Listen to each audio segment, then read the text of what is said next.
Hello mga ka-kitchen! Welcome back to Kitchen Time with Ana.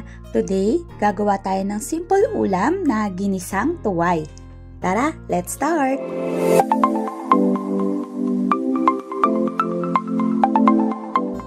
So I have here 1 kilo ng tuway.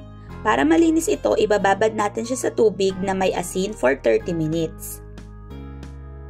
After 30 minutes, you will notice yung mga residue ng lumot na nagtanggalan na doon sa shell.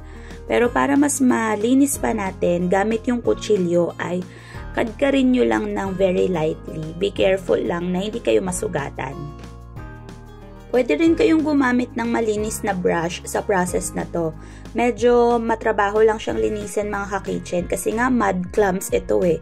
Galing siya talaga sa ilalim ng lupa or ng buhanginan kaya medyo kailangan natin siyang linisin ng maayos. Kapag nalinis na natin to, set aside muna natin at i-prepare na rin yung iba pang ingredients. Una, kailangan natin ng luya para mawala yung konting langsa ng ating clamshell. Kasama na rin dyan ang bawang at sibuyas. Pati na rin ang kamatis. At 2 pirasong siling haba. Medyo tumanda na sa ref tong sili namin pero pwede pa yan. At panghuli, kailangan natin ng talbos.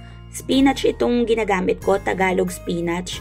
Maganda rin sana ang malunggay at saka dahon ng sili. Kaya lang wala akong mahanap ngayon. So dahil ready na lahat ng ingredients, pwede na tayong magluto. Sa inyong pot, maglagay ng cooking oil at isang kutsa na ang luya. Sama na rin natin agad yung tuway. Halo-haloin ito ng konti. Then ilagay na ang sibuyas at bawang.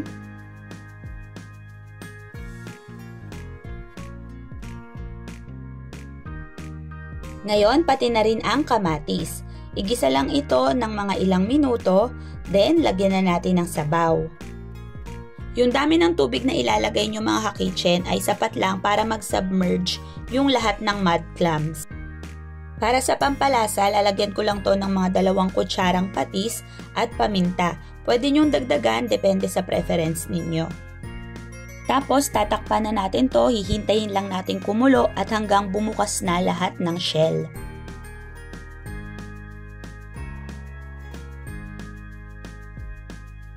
At doon lang natin ilalagay yung talbos ng spinach.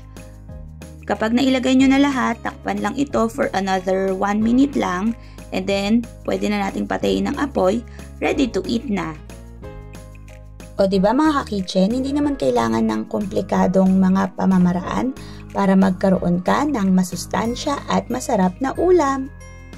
Kaya kung naghahanap ka ng something healthy, fresh, and simple to make na ulam, sana ay matry mo rin ito. Tara, kain na tayo!